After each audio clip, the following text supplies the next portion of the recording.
What is the spiritual dream meaning of addiction? You know, when the world first heard Amy Winehouse, she was only 19. And her voice, well, it wasn't just music, was it? It was a straight-up confession. Every single note, every lyric was like a raw nerve just pulled out and handed to a stadium full of strangers. Her story is just a lightning strike. Born in London, her father leaves when she's 9 years old. And right there, that's it. That's the moment she learns that love can just disappear. That abandonment carved a hole in her chest she spent the rest of her short life trying to fill. By 19, she has a record deal. By 23, she's got 5 Grammys and a heroin addiction that's eating her alive, all fueled by a destructive, codependent relationship. She died at 27.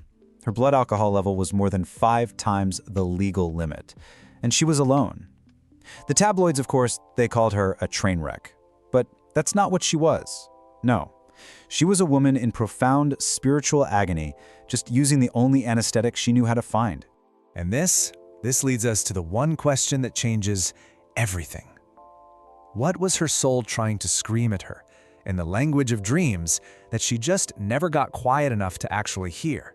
Because your dreams, they are not random noise. They are not junk data. They are dispatches from the deepest part of you. And when addiction is in the driver's seat, your subconscious sends very specific, repeating images. And listen, these aren't punishments. They're diagnoses. They are urgent, flashing red light warnings. The psychologist Carl Jung, he had a name for this. He called it the shadow. It's all the unexpressed parts of ourselves we shove down into the dark, usually because we learned really young that it wasn't safe to feel them. And addiction? Well, addiction is almost always the shadow finally finding a voice. And this is the core conflict, right? In our waking life, our conscious mind is an absolute master of denial, control, justification. It spins the story you need to tell yourself just to get through the day. But the dreamscape? Oh, that place tells the raw, unfiltered truth. It communicates in symbolic screams. It's the story your soul is telling, whether you want to hear it or not. And this is how it screams, through symbols of entrapment, of drowning, chasing something you can never, ever catch. Loved ones just vanishing into thin air, a fire you can't control. Amy Winehouse almost certainly dreamed in this exact language, because this is what the unconscious does when the waking mind refuses to listen. So let me ask you, right now, have you ever woken up from a dream feeling completely trapped, chased, or just unable to move a muscle?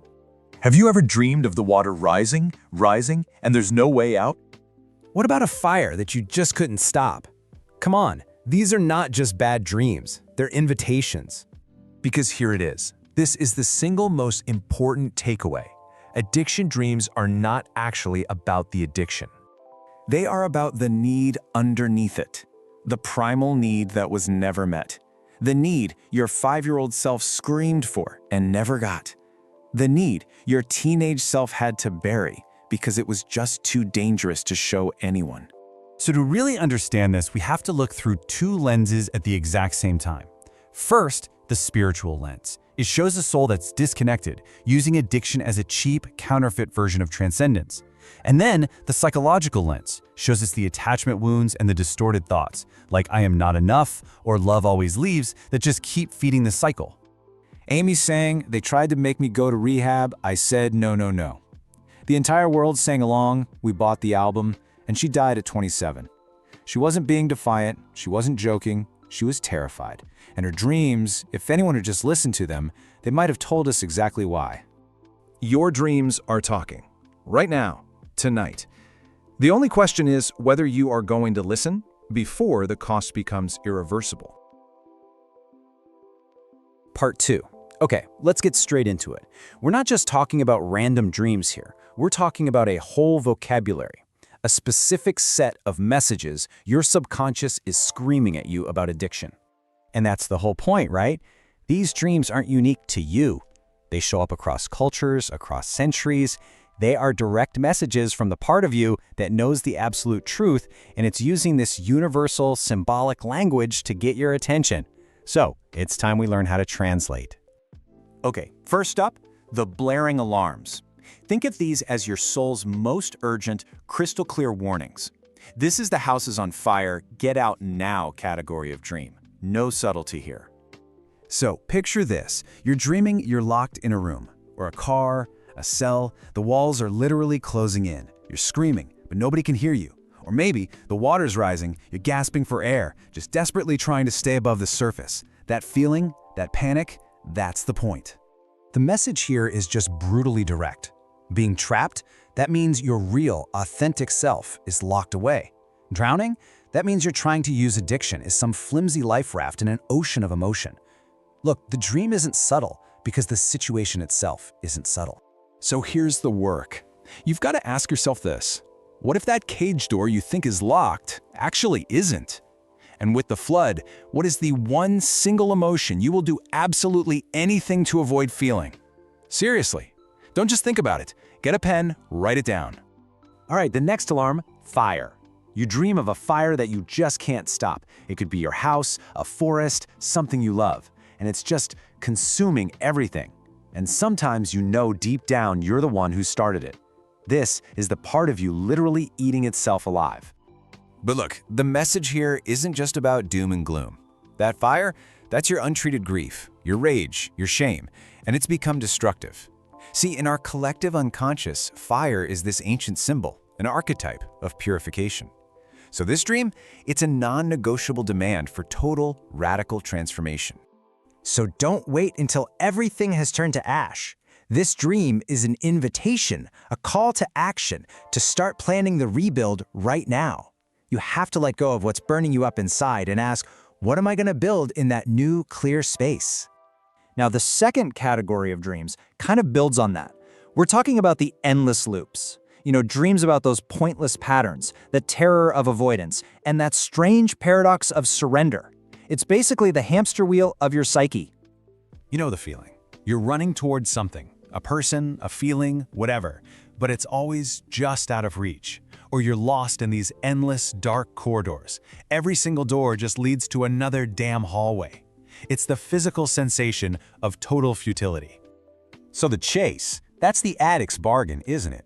Just one more and I'll be okay. But okay never comes because you're chasing a cheap counterfeit for what you really need. And the maze, that's your own mind, trapped in a labyrinth of its own making, a maze of avoidance. The only way to escape is to stop running and start mapping. And here's how you actually map it. This is a real concrete tool. Next time that urge hits, just stop for 2 minutes. That's it. Notice what's happening in your body. What was the exact thought that came right before the urge? That right there is the map. You can't find the exit until you really see the maze. And then there's the falling dream. Oh yeah, off a building, a cliff, maybe just out of the clear blue sky. That terror, that complete and total loss of control. The real question is, were you pushed or did you jump? This dream, it just perfectly captures the core conflict of addiction, doesn't it?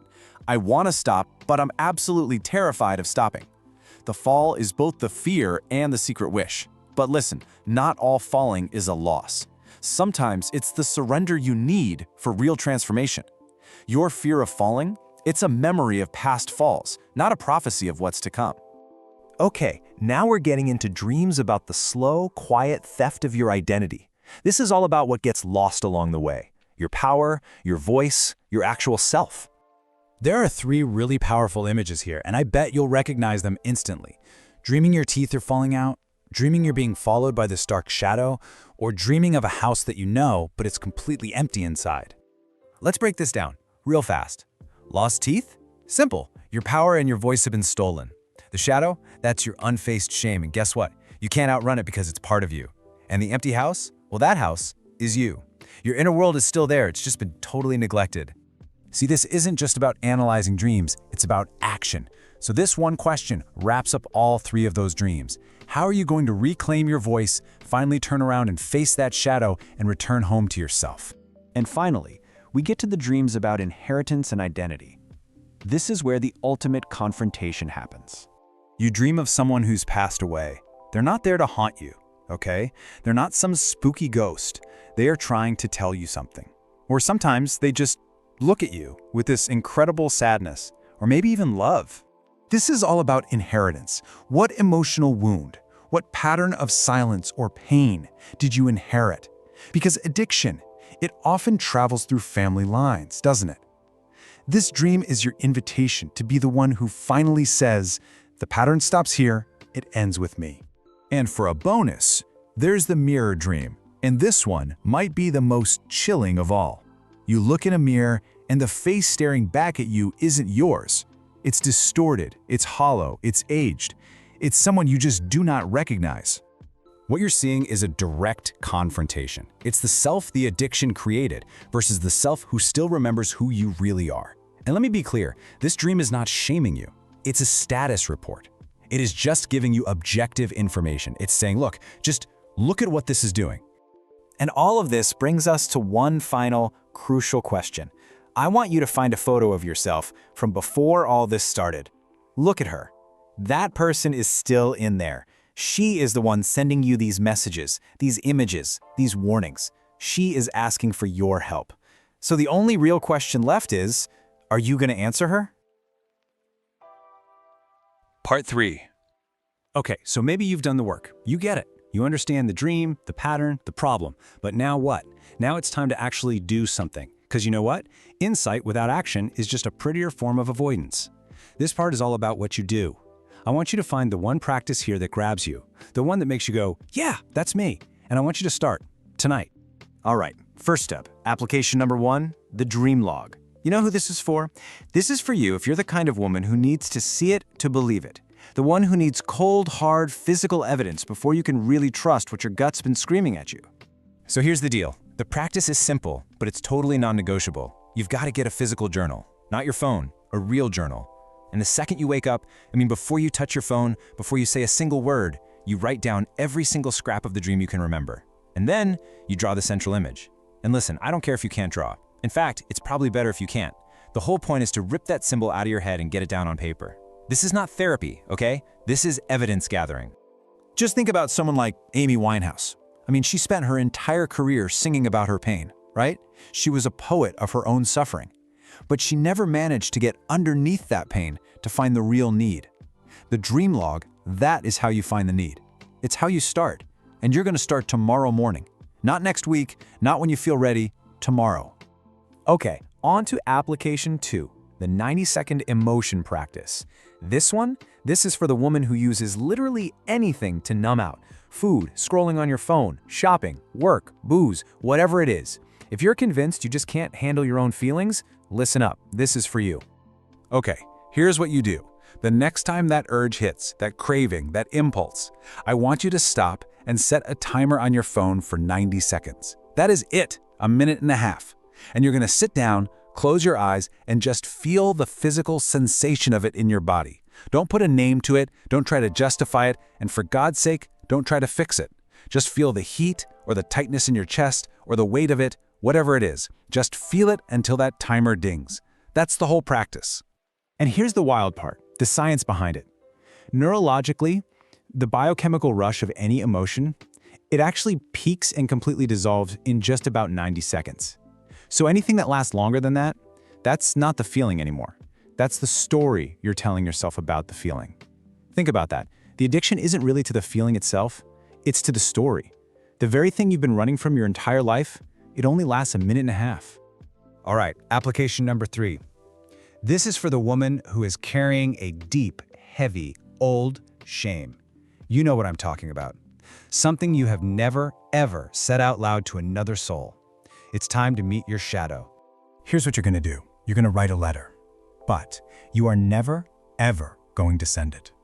This letter is to the part of you that you are most ashamed of. But you're not writing it to say you're sorry. No. You're writing it to finally meet her. You look her in the eye and you write, I see you. I know what happened. I know why you did what you did. And I am done running from you. See, this isn't about forgiveness. It's about stopping the chase. Because the hiding, that's what's been draining all your energy. And make no mistake about it, you cannot outrun yourself forever. It's impossible. The shadow always catches up.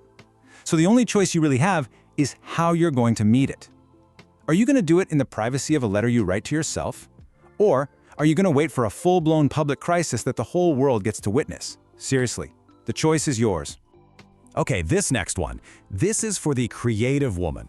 the spiritual one, the artist whose inner life has just been completely snuffed out by addiction. This is for the woman who just feels hollowed out inside.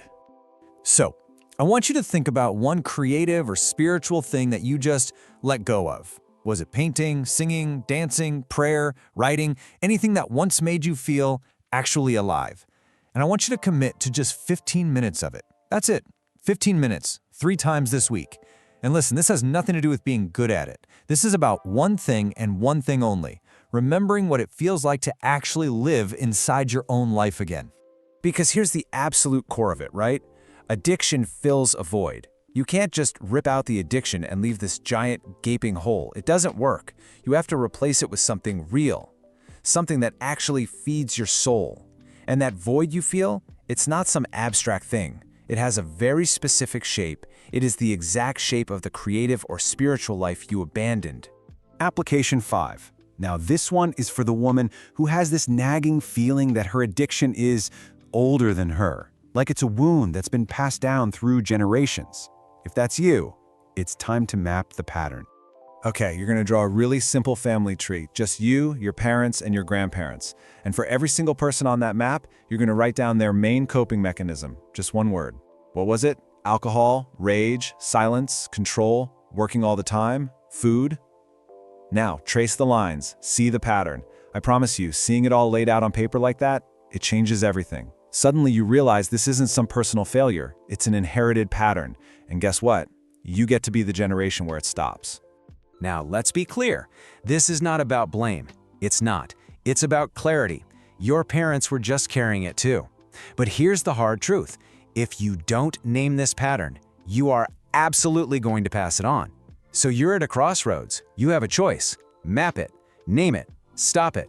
And finally, the last practice. This one's for the woman who feels like she's tried everything.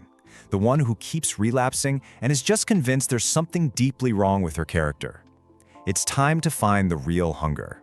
From now on, every single time you feel that pull, that urge, before you do a single thing, you're going to stop and ask yourself one question. What am I actually hungry for right now? And I don't mean that metaphorically. I mean specifically, what is it? Connection? Safety? Rest? Do you need to feel powerful, or maybe you just need to feel nothing? Get brutally honest and write down the real answer. You have to get this, okay? This might be the most important thing you hear. Relapse is not a moral failing. It's not a character deficiency. It is a signal. It is a big, flashing, red light telling you that the real raw need underneath all this behavior has not been met yet. And asking this question, this is how you finally start to figure out what that need really is. Look, every dream, every addiction, every single pattern, it's a doorway.